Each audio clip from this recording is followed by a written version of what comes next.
복음과 함께 받는 고난이라는 제목으로 하나님 말씀 선포하도록 하겠습니다. 고난은 우리가 인생을 살아가는 우리에게 참 무거운 주제입니다. 우리 삶에 고난이 없으면 좋겠는데 우리가 원하지 않아도 수많은 고난이 찾아옵니다. 사실은 고난에 대해서, 우리 인생의 고난에 대해서 우리가 수련회를 하고 하나씩만 이야기해보라 그래도 아마 밤이 그냥 다 꼴딱 셀 겁니다. 그렇죠?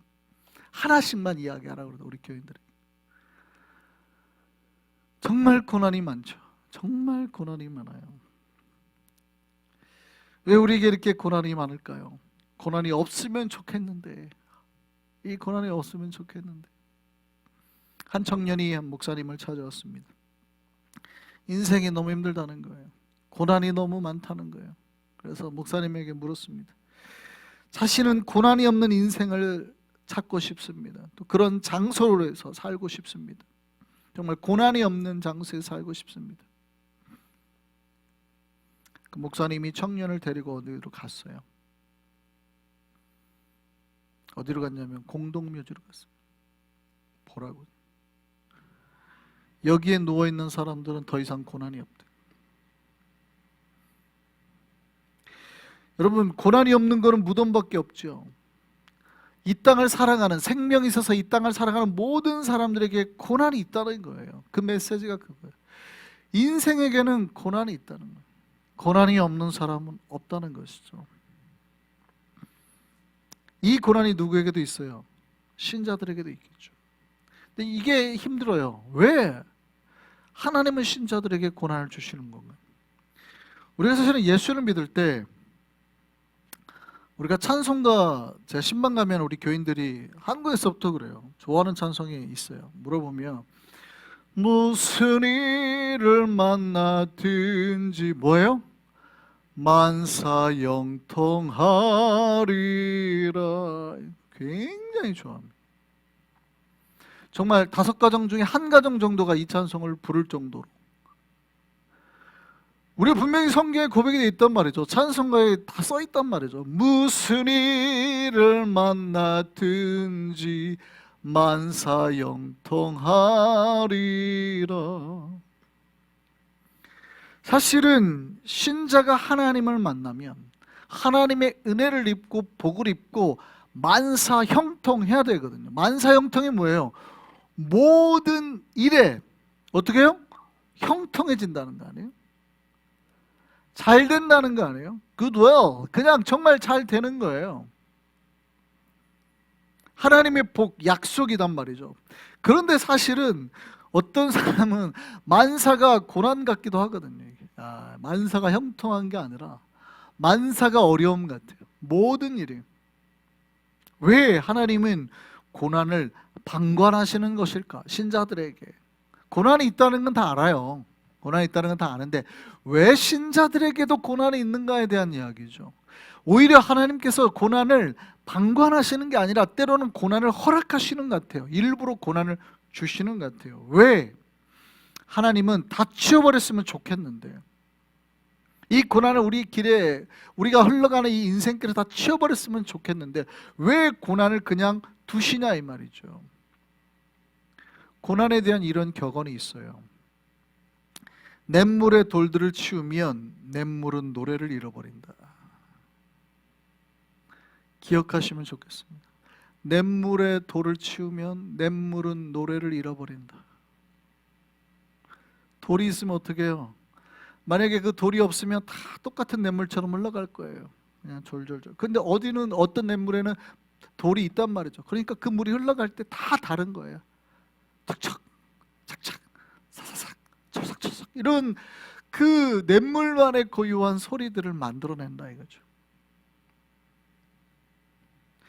사실 냇가의 돌을 다 치워버리면 좋을 것 같습니다. 우리 인생에 거치는 걸 다 치워버리면 좋을 것 같아요. 그런데 그러면 우리 인생에 담을 노래가 없어지는 거예요. 여러분, 우리가 영웅의 노래들을 알잖아요. 우리가 성경에도 막 노래들이 몇 군데 나오잖아요. 근데 그 노래들이 다 어디에서 나오는지를 기억해 보실 필요가 있어요. 저 사람은 위대하다, 누구의 자서전을 쓰고 막 이런 거, 옛날에 위인전 같은 거, 제가 초등학교 때 제일 많이 읽었던 게 위인전이에요. 저희 집에 가면 빨간색으로 되면 위인전집, 옛날에 집집마다 다 있었어요. 저 어렸을 때 초등학교 때 막 그거 읽었어요. 그러면 읽을 때마다 가슴이 뜨거워지거든요. 근데 왜 가슴이 뜨거워져요? 위인들의 다 공통점이 있죠. 뭐예요? 그 모든 어려움, 위험을 이 사람이 다 이겨냈다. 그리고 위대해졌다는 거예요. 이게 공통점이에요. 성경에 나오는 모든 그 찬송의 노래에는 뭐예요? 어디 나와요? 홍해를 건너고 미리암이 찬양하잖아요. 죽을 고비를 겪고 이겨내가지고 이야 하나님이 하셨다. 그러니까 홍해를 안 건넌 사람은 그 찬송을 아무리 불러도 그 찬송이 가슴에 안 와닿죠. 여러분, 우리가 찬송가 부를 때 왜 가슴에 안 와닿아요? 그 가사 삶을 내가 살은 적이 없거든. 그러니까 안 와닿는 거예요. 근데 뭐 세상 험한 이 세상 뭐 이런 노래만 들어도 막 가슴이 왜 찌긋찌긋해져요. 내가 그런 인생을 살았거든. 그러니까 하나님이 함께 하신다는 노래를 부르면, 하나님이 함께 해서 이겨냈다는 노래를 부르면 막 가슴속에서 뭐가 울컥울컥 하는 거예요. 왜냐하면 내가 홍해를 건넜단 말이죠. 홍해를 건넜는데 하나님이 함께 해서 홍해를 건넜다 막 미리암이 찬양하니까 이스라엘 백성이 다 가슴이 뜨거워진단 말이죠.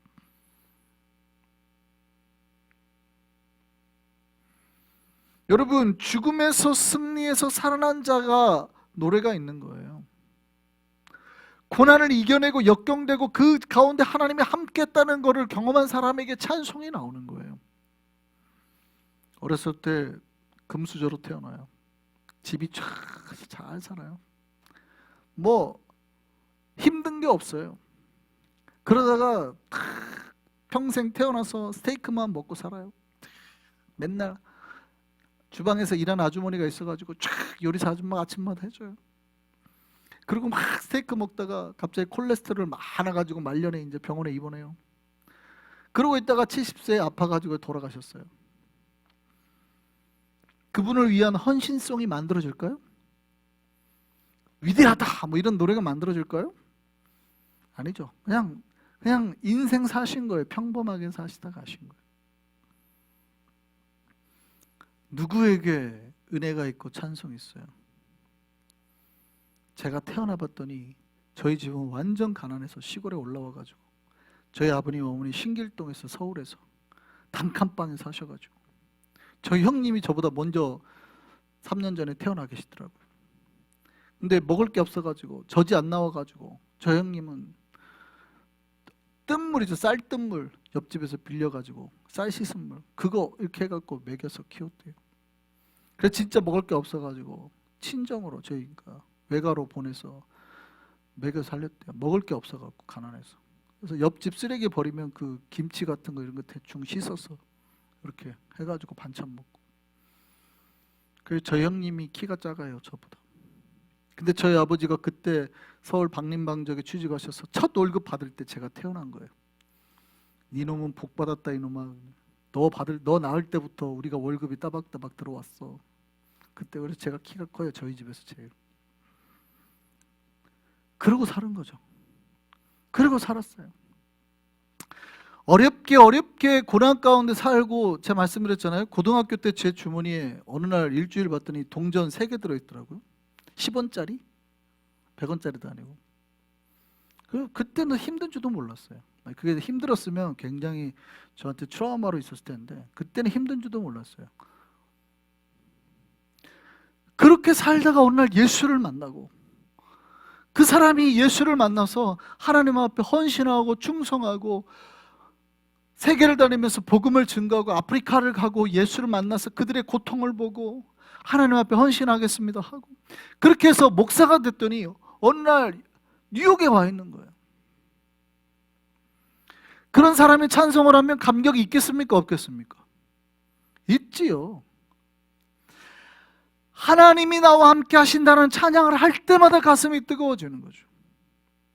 무슨 일을 만나든지 만사형통하리라 하는 찬양을 부르면 그게 나를 향한 노래 같잖아요.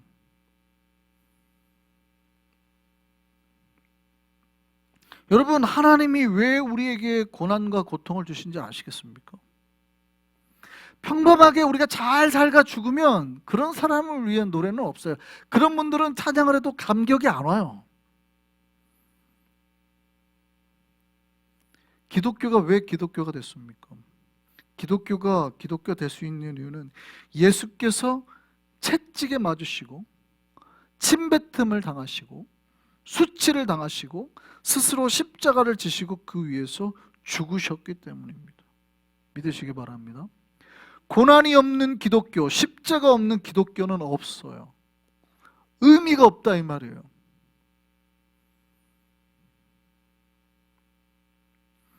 주님께서 그 모든 수치와 고난과 아픔을 이겨내고 승리하셨기 때문에 기독교가 의미가 있어요. 그게 무슨 메시지냐면 우리가 그런 인생이었다는 거예요. 밑바닥 같은 인생이었다는 거예요. 사형대를 올라가야 같은 그런 인생이었다는 거예요. 십자가에 달릴 것 같은 그런 인생이었다는 거예요. 그런 인생이었지만 하나님 만나고 우리가 어떻게 해요? 영광의 자리에 올라갈 수 있는 존재가 되었다는 거예요. 하나님 보좌 우편에 계신 예수 그리스도께서 우리를 가장 영화로운 자리에 앉히실 거라는 거란 말이죠. 그러니 우리가 하나님 앞에 부르는 모든 노래가 찬송이요 감격이요 그 노래가 우리를 다 가슴을 뜨겁게 할 노래가 되지 않겠냐 이 말이죠. 여러분, 우리에게 하나님께서 고난을 주신 의미 알아야 됩니다. 옛날에 한 왕이 도자기 공장을 갔습니다. 도자기 공장 갔는데 도자기 공장에 꽃병이 2개가 이렇게 전시가 되어 있는 거예요. 근데 그 2 꽃병은 같은 원료, 그러니까 재료가 같죠. 똑같은 스타일, 무늬도 같았어요.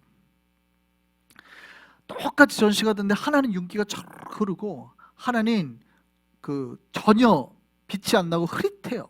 아주 볼품 없어요. 그 이유에 대해서 물었습니다. 그랬더니 그걸 만든 도자기공이 이렇게 말합니다. 전하, 이유는 간단합니다. 하나는 불에 구워졌고 하나는 구워지지 않았습니다. 여러분, 우리는 똑같은 재료로 만들어졌죠. 똑같은 우리가 하나님의 어떤 모습을 가질 수도 있어요. 그런데 어떤 신자는 빛이 나고 어떤 신자는 빛이 안 나고 흐리멍텅해요. 왜 그런지 아세요? 구워지고 구워지지 않은 차이예요. 고난 가운데 연단받고 힘들고 하면 주님 붙잡고 기도하거든요.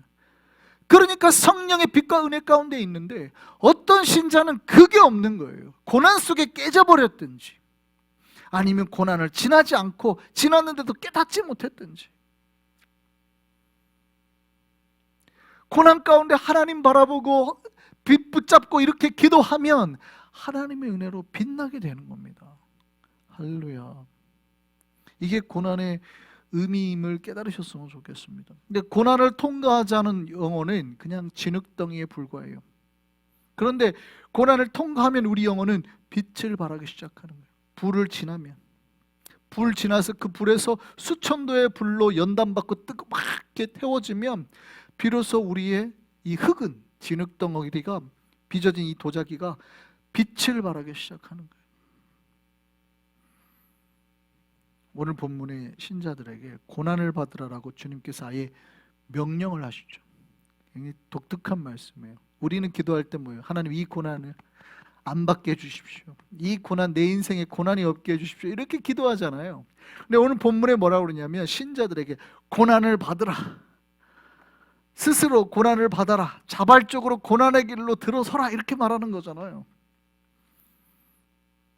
우리는 고난을 안 받고 싶은데 왜 고난을 받아야 될까? 왜 하나님 우리에게 고난을 받으라고 명령하시는 것일까?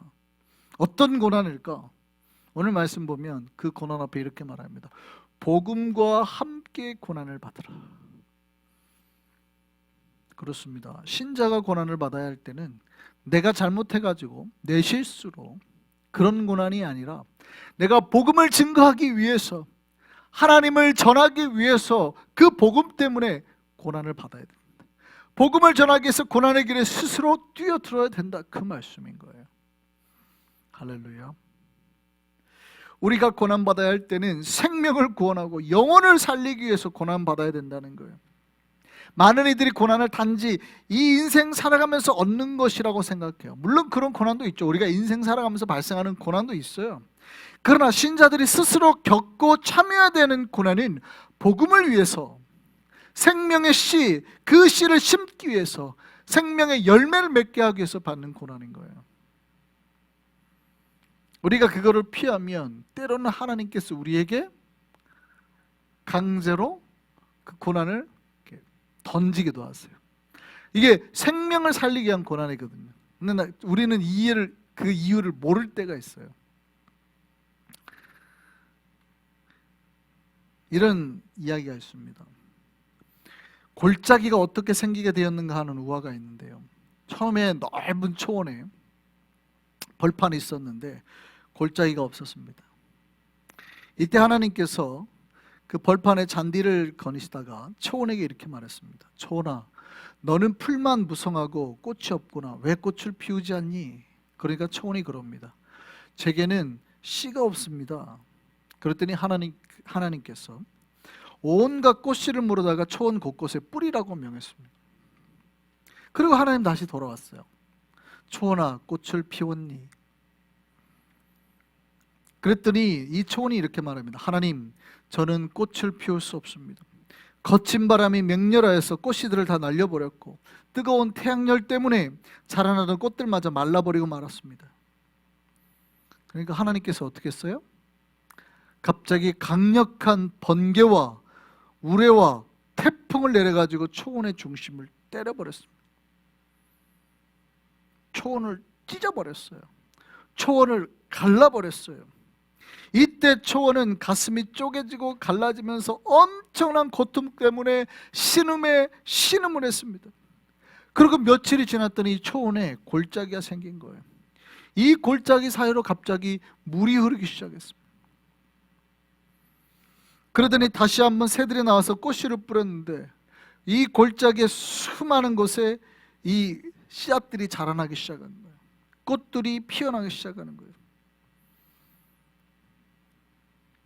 초원은 말할 수 없는 고통을 겪었는데 비로소 거기에 꽃들이 피기 시작한 것이죠. 여러분, 고난을 받기에 주저하지 않았으면 좋겠습니다. 만약 우리가 고난을 받기 싫어하면 때로는 하나님께서 우리를 강제로 거기도 밀어넣으실 수 있어요. 고난의 길로. 오늘 본문에 뭐라고 그래요? 복음과 함께 고난을 받으라. 2번 말씀하십니다. 내가 이 고난을 받을 때 부끄러워하지 않겠다. 사실은 이게 디모데후서 1장인데 2장만 가도 또 말합니다. 바울이 나와 함께 고난을 받으라 이렇게 말합니다. 나와 함께 고난을 받으라. 그리스도의 좋은 병사로 나와 함께 고난을 받으라. 명령입니다. 명령. 복음을 위해서. 우리 한성교회는 복음과 함께 고난받을 수 있는 교회 되기를 소망합니다. 하나님께서 그런 교회를 찾으시는 거예요. 이제 우리가 선교를 떠나죠. 2월 달에 떠나는 사람, 보내는 사람 모두가 선교사입니다. 가는 사람만 선교사는 아니에요. 여기서 기도하는 선교사가 있어야 잘 우리가 다녀올 수 있습니다. 보내는 선교사는 기도와 물질로 후원하고 떠나는 선교사는 물질과 시간과 또 헌신으로 참여해야 되죠. 모두가 이곳에서도 또 현장에서도 고난을 경험할 수 있습니다. 그런데 당황하지 않으셨으면 좋겠습니다. 두려워하지 않으셨으면 좋겠습니다. 주님 말씀하셨잖아요. 고난과 함께, 복음과 함께 고난을 받으라고. 그거 하고 하신 말씀이 뭐예요? 내가 너와 함께 하리라. 우리가 정말 주님께서 약속하신 그 약속을 믿고 고난의 현장에서 우리를 더 빛나게 하실 하나님을 기대하고 만날 수 있게